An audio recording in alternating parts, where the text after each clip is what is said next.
Hello, everyone. This is Cynthia Hammer back with another wonderful interview. Today, we're interviewing Dana Dzamic. She's in England and she has so many talents. Besides being a mother with ADHD, she has children with ADHD, and then she consults and coaches about ADHD. I'm eager to talk with her today to learn more. Hello, Cynthia. I'm really excited to be here and talking to you. Hi, Dana. We talked ahead of time that the two topics we were going to try to cover today are masking and loneliness, which are issues that start showing up. I was surprised to learn even in 3-year-old girls, but some of these issues continue until late in life. We want to explore how we can maybe lessen the damage that happens from masking and loneliness. Now, how should we start out? Masking is, I think, a much bigger topic than it's talked about. It's a lot more complex. So I'm glad that the conversation about masking is more normalized. However, you're right that it starts very early on. And it starts from a very natural need for young girls. Research shows it's more for girls than for boys to actually fit in, to be like others. Research shows that is the reason why boys are diagnosed more than girls, and why girls often go underlooked and they are not really recognized on time because of masking. What happens very early on is that girls want to be like the girls. We see that all girls want to be princess at some point, or fairy, or something like that. So that's a natural need, that girls want to be like other girls and they want to fit in. What happens with young girls, a lot of them don't know they have ADHD, and they don't know at that young age that they are different. They are not aware that they are making so much effort. They just feel discomfort, anxiety. That's what I remember too. They feel very tired. They feel exhausted, and they actually show very different behavior at home versus school or any sort of social environment. What I hear very often, and that's a common story for girls, is that a school would report that she's well behaved, she's quiet. Sometimes they would say she talks a lot, she's very opinionated, she is excitable, but that would normally be reported as a character quirk, as something that is interesting about that girl. But then parents talk about different behavior at home. So when the girls go home, they become really tired, irritable, impulsive. They lose appetite, or they actually eat compulsively. They're under control. They need to let off the steam when they get home. Yes, I think that's one explanation. Masking is incredibly exhausting, especially for young people who don't know they're masking. They're trying to navigate the environment, they're trying to fit in, to be like others, but that's not the behavior they would naturally express if they have more support to learn what they are. And for myself as an adult, if people ask me, did you ever mask? I'd say no, because I wasn't conscious of it. But as you bring up that fatigue, I remember going to lunch with a friend, and I would enjoy the lunch, but I would be exhausted afterwards. And I couldn't put the two things together. But you're making me think I was making a huge effort to be there and be present and be normal. Yes, that's correct, Cynthia. Masking at a conscious level means that we have to understand, we have to be at the maturity level to understand how other people think. Young girls don't understand the perception of the others. They don't know why other people feel at ease. They don't even know they feel different. They just know how they feel. So as they grow up, that can become even more tiring because the conversations are more complex, the social life is more complex, school curriculum is more complex. They have to make more and more effort. They're masking unconsciously, but it's wearing them out. I think majority of them are masking unconsciously. It does become conscious at some point. It depends what kind of support they have. Sometimes girls have conversations at home and parents would tell them you are different. Sometimes they become aware of their difference. That's when masking becomes conscious, and when they actually say, okay, I am different. There is something different about me, but I don't want to show it. The same problem happens even when they do get diagnosed. And that's very interesting because it's incredibly important for girls to be diagnosed. But I think that's not enough. That's just the first step. And also, it depends where they actually grow up, what kind of environment they are in. If that's normalized, if people talk about ADHD, if that is very common, everyone is aware, they can learn how to say that. And that sort of difference is not stigmatized. However, I know many in environments where that is stigmatized, and that means something is wrong with the child. That's when the girl needs different kind of support, not just a diagnosis. So you're saying if they get diagnosed, it can be helpful if they're in an environment where that doesn't further stigmatize them. But if getting the diagnosis is going to continue to stigmatize them, they're going to continue to feel the need to mask. Yes, the healthiest environment is when they feel they don't need to mask, but that's a rare occasion. It is a rare occasion. It's tricky because schools still want children to behave well.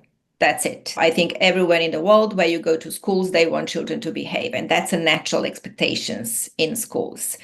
Good behavior means being quiet, listening to instructions, having patience, doing what you're told, etc. There are loads of conversations how schools should encourage children to show their talent, to show what they are. But I don't think that the education system is getting there. Even if the girls are diagnosed, they're still expected, even from school, not just to fit in with friends, to actually behave in a way that other children behave. In the UK, so there is a time in school, indoor voices, outdoor voices. When they're inside, they have to be quiet and they have to control their tone of voice. Controlling the tone of voice is sometimes really difficult for children with ADHD. That requires additional effort, and that on its own can make them really tired. Sitting still in the class that lasts a certain amount of time and not having the opportunity to walk around and have a break can make them incredibly tired. Communication with friends, I think that's a big topic because girls, especially from my experience and research indicates as well, show a rejection sensitivity very early on. Rejection sensitivities, they become really sensitive to feedback they're getting from friends. They overreact to that. So what is a normal, common children's communication can become experienced as a personal offense, as unpleasant for girls with ADHD. In that situation, they either become quite confrontational and they have lots of problems with friends that can complicate social life for years, or they can withdraw.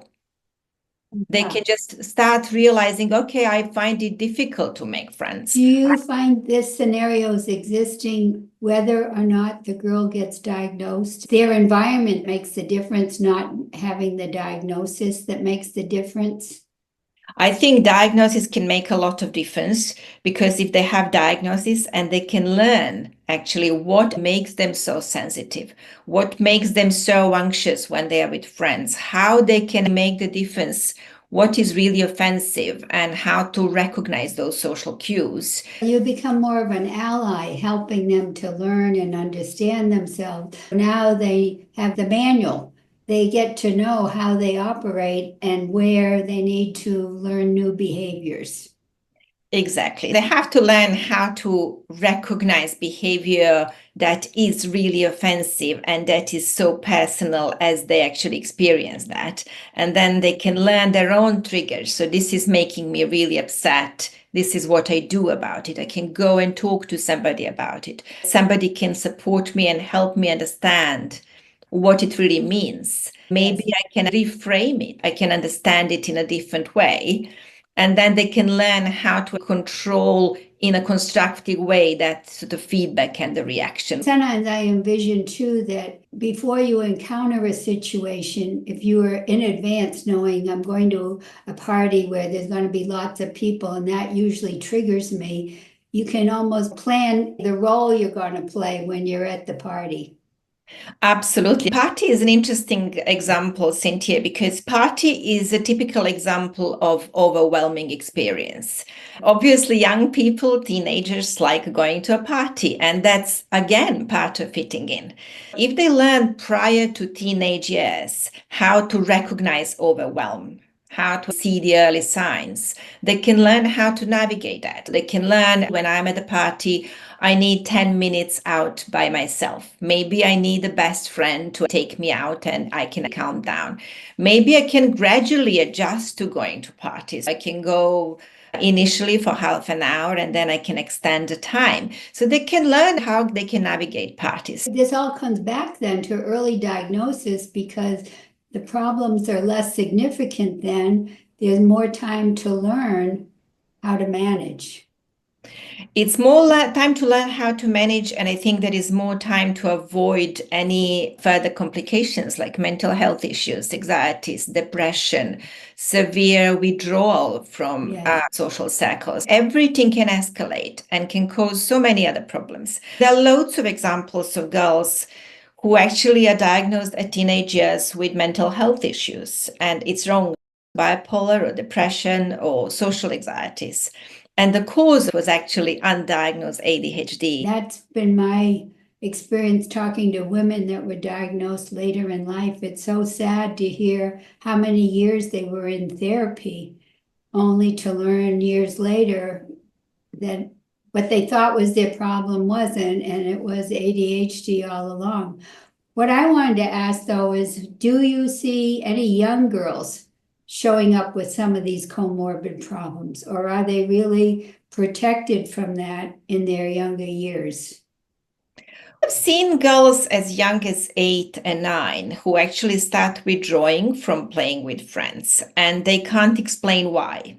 So they just know they feel uncomfortable. I've seen young girls not going to, for example, extracurriculum activities that they are talented for just because they feel uncomfortable. They don't know how to manage social situations. For example, I know the girl who is very talented for drama and really likes that, but only wants to do it one-to-one because she's very anxious in social situations like drama classes. How does it tie in here? Because my sons wouldn't want to do anything unless they knew they were going to be successful at it. Performance anxiety can be linked to so many things. One example is feedback. So that's a social anxiety. They are really afraid of getting any negative feedback because they already suffer from many insecurities and rejection, sensitivity, dysphoria. They are afraid of any not totally positive feedback. Another thing could be perfectionism that often develops as part of masking and managing and navigating symptoms. Performance anxiety is a very common side effect, I would say. It makes me think like the masking, they're not doing something you don't think you'll do well at is like protecting your ego. And I think performance anxiety or masking are ways to protect your ego in a way. I think you're right. I know the girl who would say, I think that everyone is just looking at me and laughing at me. And there is no indication that's happening when she's performing. She's a musician. But that perception and that fear, that anxiety comes from her way of thinking that hasn't been supported throughout the years with her symptoms. Is there anything else you could think we want to say about masking? How do we help girls to remove the mask if we discover they're doing it to excess? Some of it is appropriate, but it depends on what your motivation is for it and how it's making you feel. If it's making you feel inadequate, and the only way you're acceptable is if you put on your mask, that's not healthy. But I do think it's healthy to know that some situations you want to mask a little bit. Yes, it's absolutely helpful. And there's many social situations when actually it can be considered as a skill. It's an important skill. However, if it goes too far, it can have so many consequences. There is a lot we can do. First of all, it starts from home and school. The girl needs to have age appropriate and cognitive level appropriate conversations about what she is like, how she feels. So she needs some age appropriate education about how she feels is normal. She can at least talk about it. Then with school, there is a lot that can be done. Cooperation between school and parents is very important. So school needs to be aware whether the girl has a different behavior at home than in school. The school can't just send the girl home and say she is lovely, she is well behaved.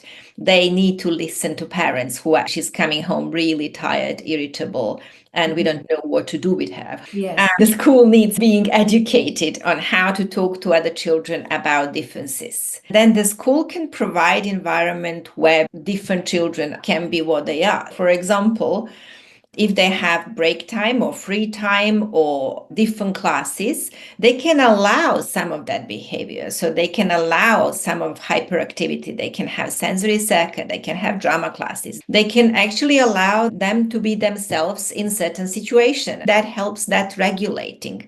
Just gradually educating the girl and making her feel comfortable is incredibly helpful. Over the years, that has that effect of her actually getting her identity with what she really is. Yeah, I'm smiling because we recently interviewed a woman, she's probably in her early 20s, and in her interview, that's what she asked for. Allow girls to be loud, allow girls to be physically active. And that was getting a lot of comments because she felt that restraint put on her by the culture. Now that she's a young woman, she's becoming who she wants to be.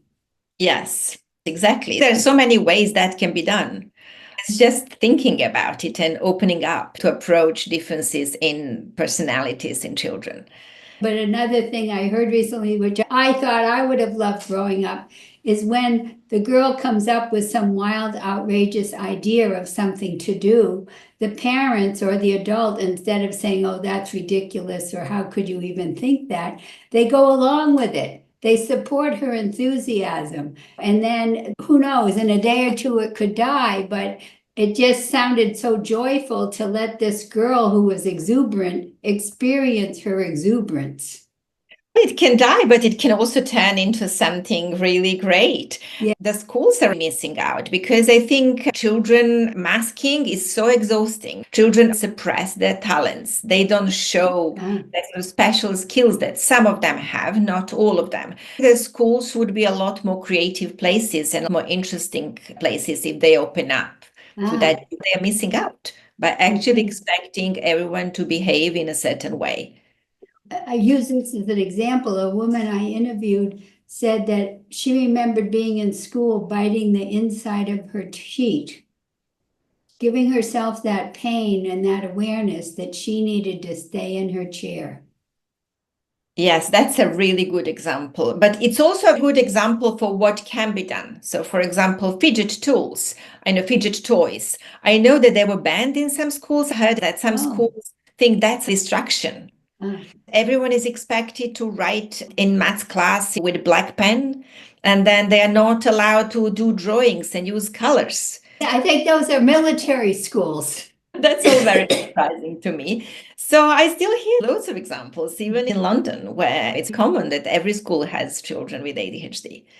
Yes.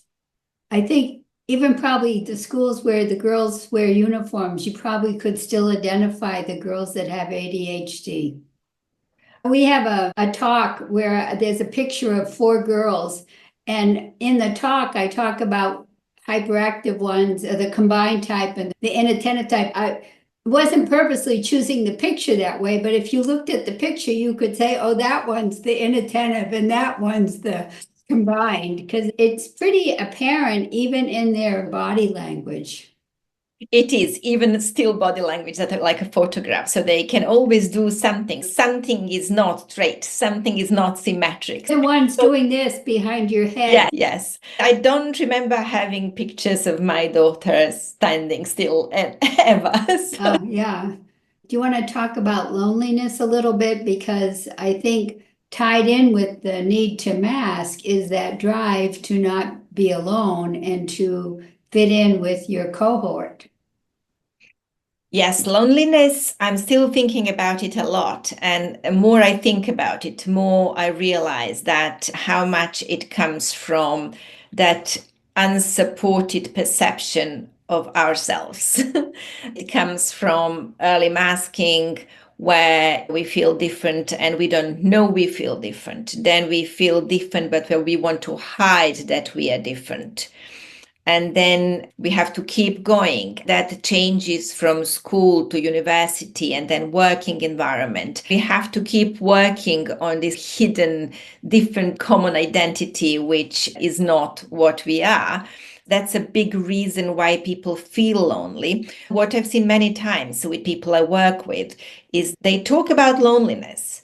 But when you hear about their life, they have social lives. They go to parties, they have friends, they go on holiday with friends, and a lot of them have partners, but they still feel lonely.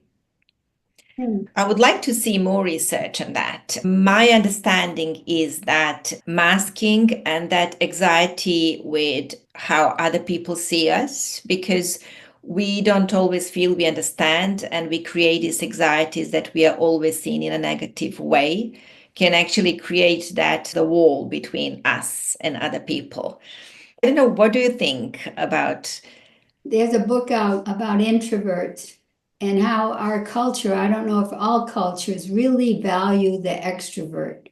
If you're an introvert and more shy, you put yourself down just for that. And if you don't have a lot of friends, because the culture makes you think that's very desirable too, I think it's good to have some close relationships, even one or two is satisfactory. And for myself, it's been very freeing for me to realize that I value activities, which makes me think I'm a little bit on the autism spectrum. I find a lot of satisfaction in activities, sometimes more than in relationships. Our culture is so value oriented to you need these relationships that it's harder for people who maybe value reading a book or spending time on their computer. When I was in college, I realized there's a difference between being lonely and feeling lonely. If I had something interesting to do, I never felt lonely. That's very interesting, because so many people are diagnosed late and masking was part of their life. People say, I feel like everything I ever did in life was masking. That was majority of my intellectual, emotional effort. When that happens for a long time, masking becomes learned behavior. It becomes a behavior pattern. Even if we mature and we get diagnosis and we become aware of all that, it's still very difficult to unlearn how to mask. What I find with so many people, even though they do well in life, a lot of people have successful career and they do well with families, still don't have anybody. They don't have anybody that they are not hiding anything from, even small things, because it becomes part of us. On the other hand, at least in our culture, it seemed like therapists are very popular. I think people are working on it. Many people succeed, but many people find it really hard. There's many environments where that is still difficult. For example, we talked about neurodiversity in the workplace and work accommodations, etc. But I know that even people who feel accommodated and they feel accepted in the workplace, they still wouldn't say they didn't understand instructions. Hiding those things and constantly trying to adjust is a very lonely experience. That's part of where loneliness comes from. Mm-hmm. But I would still separate loneliness from solitary. As you described, many people enjoy being solo, being on their own. But there is societal pressure that that's not exactly accepted. That's where loneliness may come from, because you feel pressured by the society to actually be more social, even though you feel much more comfortable being on your own. I'm wondering if that's part of inclusion then, is to allow those people to be that way. Yes. I just want to tell our audience, if you find Dana pretty fascinating, she writes a lot of articles for Find the ADHD Girls, but also her website, insighthub.com, is just a wealth of information. Thank you, Cynthia. Thank you so much. It was a pleasure talking to you. Bye-bye. Bye-bye.